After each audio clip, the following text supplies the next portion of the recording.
After years of delay, today was day one of testimony in the trial of former Bowl City Gymnastics owner accused of inappropriately touching gymnasts. We'll take you inside that courtroom.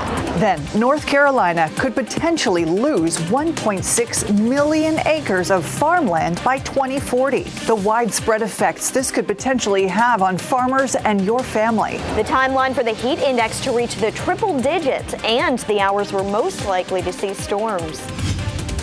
Right now at 7 today marked day one of testimony in the trial of the former Bull City Gymnastics owner accused of inappropriately touching his students. WRAL had the only camera in the courtroom. Thanks for joining us. I'm Ashley Rowe. And I'm Dan Haggerty. Stephen Manis is charged with 7 sex crimes, facing 4 counts each of indecent liberties with a minor and sexual battery. WRAL's Monica Casey takes us inside for testimony. Stephen Manis's defense team argues hands-on coaching is part of the job in high-level gymnastics. The prosecution says he crossed the line repeatedly. Prosecutors argue for years former Bowl City Gymnastics owner Stephen Manis normalized inappropriate touching. The evidence will show that he escalated to touching these girls in ways that were more and more unnecessary and inappropriate. The state's first witness described massaging by her coach that she says made her uncomfortable. She alleges Manis moved her leotard near her groin when massaging her and also touched her underneath the material. Assistant District Attorney Brooke Stone says Manis did not limit his touching to what would keep the gymnasts safe. He pulled them into his lap. He tickled them. He held hands with them. He kissed them. Manis's defense team says there was no sexual intent behind any touch. When each practice would end, it was a habit in this gym that all the coaches would give these kids a hug. That they would say, "Good job." Attorney Melissa Owen points out the victims accusing Manis in this case did not allege sexual abuse while still in the sport. They are looking back at this with a lens of anger towards Stephen. They are looking back at this perhaps with a lens of disappointment for gymnastics dreams that didn't end the way that they wanted them to. In Durham, Monica Casey, WRAL News. The 4 gymnasts in this case are now between 14 and 19 years old. I'm Mark Boyle in the Live Center right now with some new video and information after a shooting in Cumberland County sent one adult woman to the hospital in critical condition. This is some video just in from our photographer there on the ground. Investigators say this happened off of Mammoth Drive there in Fayetteville. They were going to the house in the first place for a child custody matter, and while they were en route there, they got another call about shots being fired, and that's when they arrived a short time later to find that adult female victim with the gunshot wound taken to Cape Fear Valley Medical Center for being treatment right now. We don't know if there are any kids involved at all, with that initial call being for the child custody matter. We're following this story as it develops there off of Mammoth Drive this evening. Thanks, Mark. Let us know. More breaking news to tell you about. In the last 30 minutes, officials identifying the missing boater whose body was pulled from Falls Lake in Wake County. The victim's name, 21-year-old Raekwon Massenberg. Several agencies searched for him for more than 30 hours after a boating crash over the weekend. Massenberg's body was recovered from Falls Lake Monday night. Officials are investigating a fire at a wood processing facility in Franklin County. Crews arrived at Franklin Veneers around 4 this afternoon, and the building was already evacuated. No one was hurt. Sky 5 flew over the scene. Investigators say a duct was clogged with wood chips, and combined with the temperature and humidity, it resulted in a fire. They say right now it appears to be accidental. A man is recovering in the hospital after a shooting in Raleigh. It happened at an apartment complex on St. Giles Street around lunchtime. Police put up caution tape and placed 22 evidence markers on the ground in the parking lot. Our crew on the scene says at least a dozen of the markers appeared to be next to shell casings. Police have not released any information about a potential suspect. So work began today to repair the crack on that beam at the roller coaster At Carowinds, cranes were set up today at the Fury 325 ride. They will hold the track in place while workers can remove that cracked beam. The new beam will be delivered tomorrow and then installed. The park says the ride will be tested in-house by a manufacturer and by a third party before it reopens. They didn't offer an estimate on how long that might take.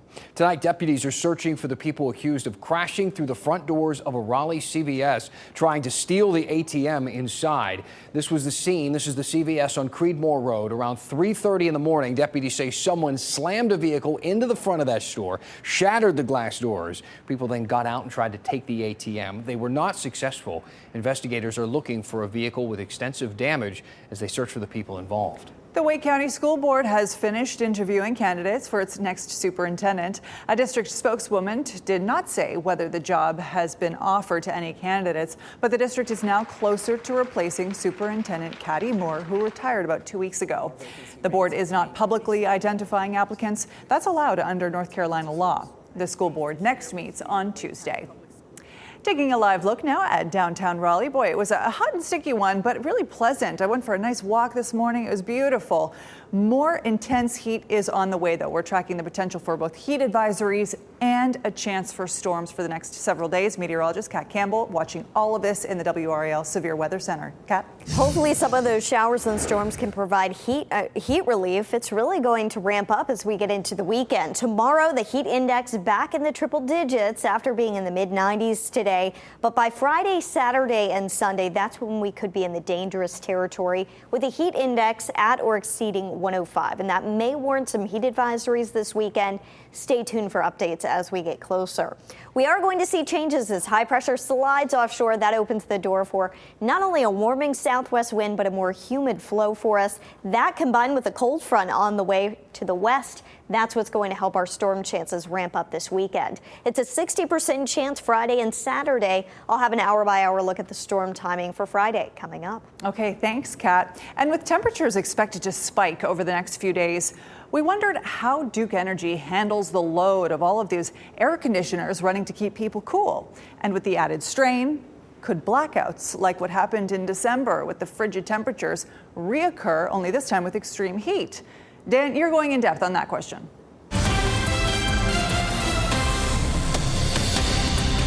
Ashley, that is right. We wanted to look at this kind of more big picture. Those Christmas blackouts, those were terrible. They happened because of a lot of different things, but ultimately because Duke had nowhere else to turn for help. It's one of the reasons that some lawmakers think our state may need some competition in the energy game, pushing for a $500,000 study to look at more options, and also why big companies and industry groups have pushed for the General Assembly to do a similar study. This is a story that we published last week. And right now, as you know, as you see on your energy bill, Duke is the only energy game in town when it comes to electricity.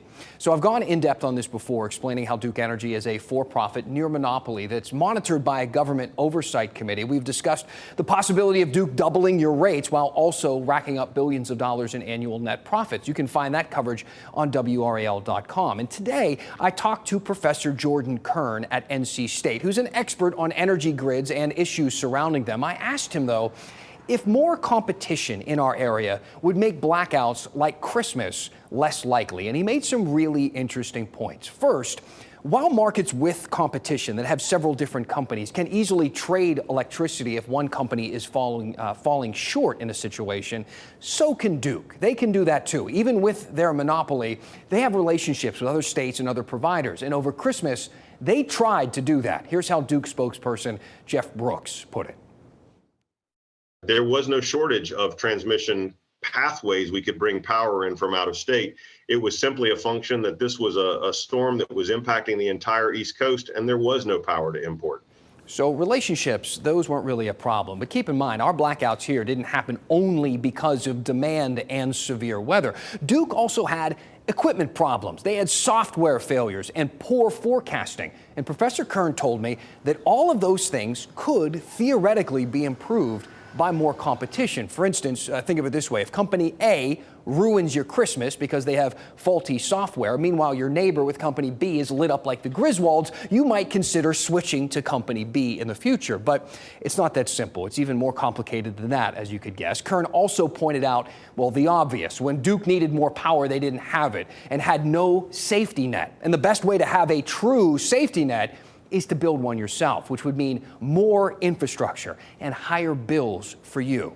You see, when you get that bill from Duke, you're not just paying for the electricity that you use, you're also paying for the infrastructure that you rely on, the plants and the lines and the workers, etc., all that stuff. And according to our expert, traditionally, competition can actually stifle a company's willingness to expand.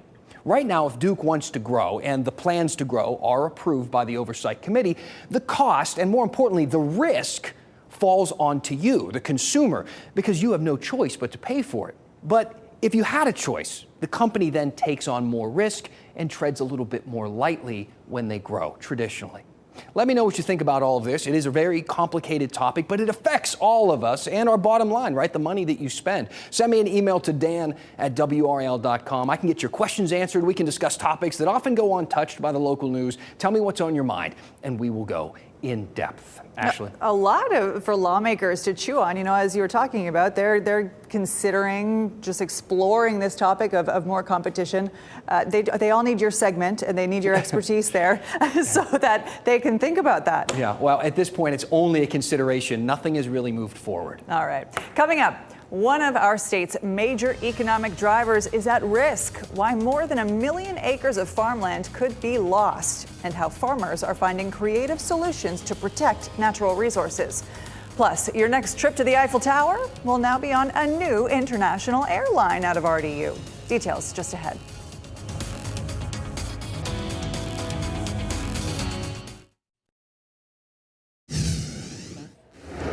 Back now in the WRAL Live Center, some breaking news we're following for you on a flight from Asheville down to St. Pete Clearwater here in Allegiant. This Allegiant jet right near Gainesville dropped several thousand feet because of the turbulence. Take a look over here. This is some video coming in. This is the aerials there from the St. Pete Clearwater Airport. We're being told that 2 flight attendants were injured by the turbulence on the flight, as well as 2 passengers that landed a couple of hours ago. There were 179 passengers and 6 crew members on that flight. Clearly a very bumpy afternoon with those storms. About 10,000 to 15,000 feet drop in a very short distance over Gainesville as that flight headed south, dealing with some of those very strong and turbulent Florida afternoon storms. Back to you. Okay, Mark, thank you. Besides Texas, North Carolina is on pace to lose more farmland development than any other state in the country by the year 2040. In fact, some put the loss at 1.6 million acres. It's a reality some farmers here have already started to feel, and now there's a push to do something about it. WRAL's Michael Grace spent the day with one farmer in Chatham County to learn more about how farms and new developments can coexist. If one thing's certain for the future, it's change. Here in the Carolinas, we see it all the time around us. New communities, new roads, and in many instances, a new way of life. And while North Carolina's growth is a good thing, it also has the potential to be detrimental for the Tar Heel State's farmers. For Chatham County resident Neil Lindley, 3 things have always been certain in life: death, taxes, and farming. The 4th-generation dairy farmer has put everything into his family's 187-acre property. But there's a growing concern that his farmland may dwindle in the future. Dairy farmers are forced out. There's dairies all over the county and the country, that beautiful farms with weeds growing up on the silos. And you know, to me, that's really sad. The American Farmland Trust says by 2040, North Carolina could lose roughly 20% of its 8 million acres of farmland to development happening across the state. And it's an issue that does keep me up thinking at night. If we don't have the natural resources, there's no way that we can produce the food supply that we need, not only for North Carolina, but the nation and the world. Programs like the North Carolina Agriculture Development and Farmland Preservation Trust Fund aim to curb the issue by supporting the purchase of agriculture conservation easements.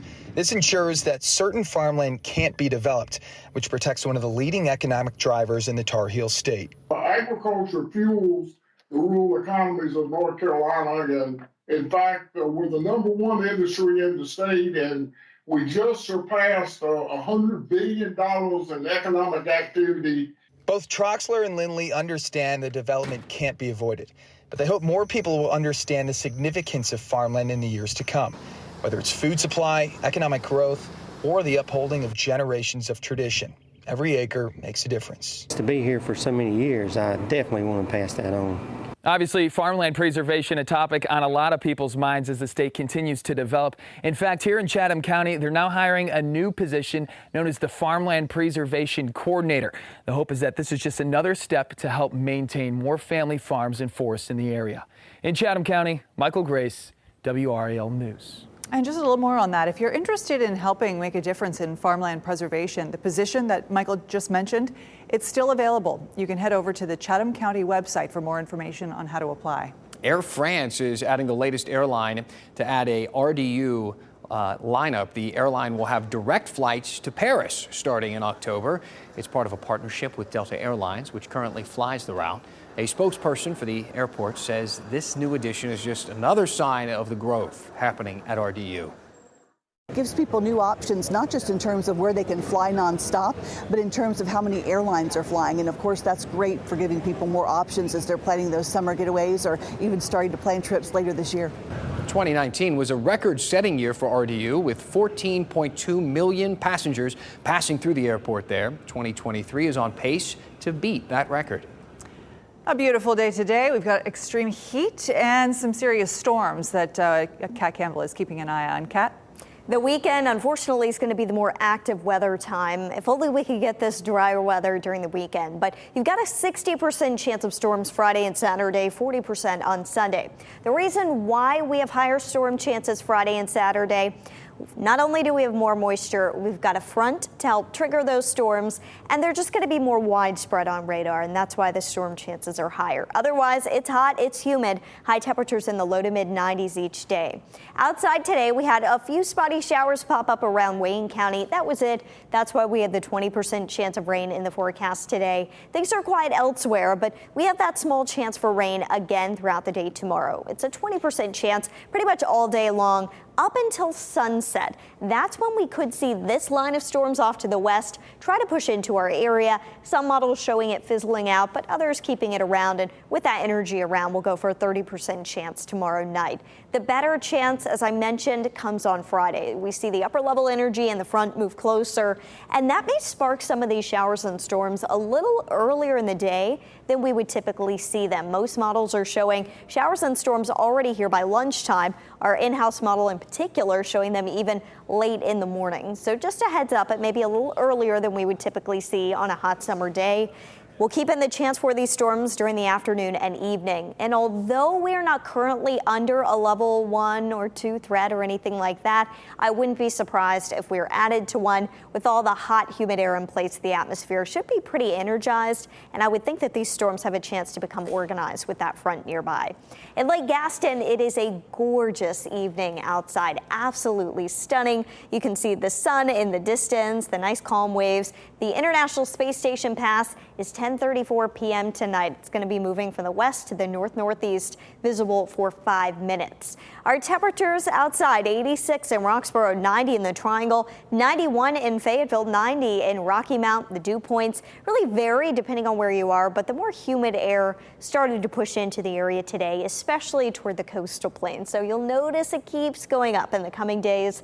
Tonight, our low temperatures in the low to mid 70s for most. We could fall into the upper 60s, though, in Roxborough. And tomorrow, not only is it going to be hotter, but more humid. High temperatures climb into the mid 90s tomorrow. The heat index likely to exceed 100. Friday and Saturday, even though the temperatures go down, the humidity goes up even more. And that's why the heat index just keeps going up with all that moisture in place. We'll be tracking some storms, so the storms could help to provide some relief from the heat. And as we get in more high-resolution model data for the weekend, we'll have a better idea of whether or not we'll be able to dodge some of the biggest heat heat thanks to the rain. But early next week, no relief in sight. In fact, it may only get hotter. 96 degrees is our forecast next Monday. Oh boy. Okay, Kat. Thanks. It's going to be a hot one. I know. So it's been a year now since we started receiving the incredible images from the most powerful telescope ever sent to space. And did you know the James Webb Telescope has ties to North Carolina? The new image released on the big anniversary.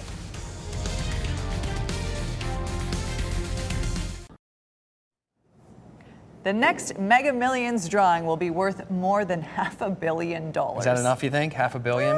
The jackpot growing to $560 million because, again, no one took home the jackpot in last night's drawing. You want to check your ticket, though. You might have won a smaller prize. 4 tickets in North Carolina are worth $10,000 for matching 4 numbers and the Mega Ball. The winning numbers, again, 10, 17, 33, 51, and 64, with the Mega Ball number as 5. They're on your screen now. The next drawing is Friday night. You also have another opportunity to become a multimillionaire tonight. Yeah, as if that earlier number wasn't big enough, the Powerball jackpot has climbed again to an estimated $750 million. It's now the 6th largest in the game's history.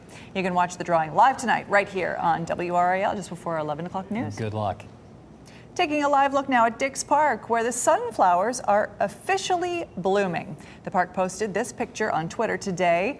Yeah, they are beautiful. The field is only about 10% in bloom, though, so you have some time to check them out. You can visit for free 7 days a week from dawn until dusk. Food trucks will be on site each Friday and Saturday during peak bloom starting this weekend. And please do share your sunflower photos with us. Go to WRAL.com, search sunflowers, or you can email us at reportit@WRAL.com. Head to our website for that email address as well. Hey, NASA just released a new stunning image from the James Webb Space Telescope. These are all so amazing. Take a look at this one. It shows the birth of a star like it's never been seen before. 390 light years away, which is difficult to even wrap your head around. It is the closest star-forming region to Earth. The image comes 1 year since the most powerful space telescope ever began capturing those pictures that we've been showing you of the universe. By the way, the telescope is named after Granville native James Webb, who was the former head of NASA. But I can look at those pictures all day long. Yeah, that looks like some, I don't know, like your screensaver on your computer, right? Almost like it's not real. Thanks for joining us here on WRAL News. Our next newscast is at 10 on Fox 50 and 11 on WRAL. Good night. Keep watching WRAL News over the air Channel 34 and Spectrum Channel 1257.